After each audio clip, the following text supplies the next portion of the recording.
హల్లెలూయా. నువ్వు మృతుడైన వారిని ఎందుకు నువ్వు ఆ యొక్క సమాధిలో వెతుకుతున్నావు? ఆయన తిరిగి లేచినాడు.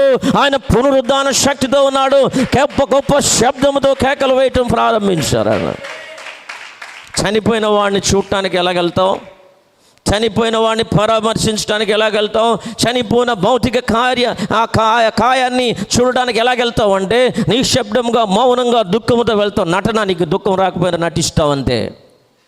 ఏంటండి, వాళ్ళందరూ ఎడుతున్నారు, నువ్వు ఏడపోతే కన్నీళ్ళు రెండు తెచ్చుకోపోతే నువ్వు బోరుమని ఎడుతావు, గ్లిజరిన్ రాసుకొని ఉల్లిపాయ రాసుకొని ఎడుతావు అంతే. నువ్వు హృదయంలో ఉన్న దుఃఖం కాదు అది. చచ్చిన శవం దగ్గరికి నువ్వు కేకలు వేసుకుంటూ వెళ్ళలేవు. చచ్చిన శవం దగ్గరికి నువ్వు స్తుతులు తెలియజేస్తూ వెళ్ళలేవు. చచ్చిన శవం దగ్గరికి నవ్వుతూ వెళ్ళలేవు. చచ్చిన శవం దగ్గరికి నువ్వు ఆనందంతో వెళ్ళలేవు.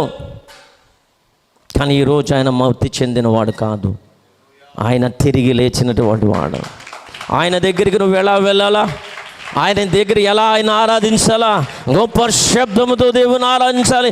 గొప్ప కోలాహలంతో దేవుని ఆరాధించాలి. జీవగల దేవుని ఆరాధించడానికి వచ్చిన నీవు ఒక స్మారక కూడికి వచ్చిన వాడుగా నువ్వు ఎందుకు పడి ఏడుస్తున్నావు?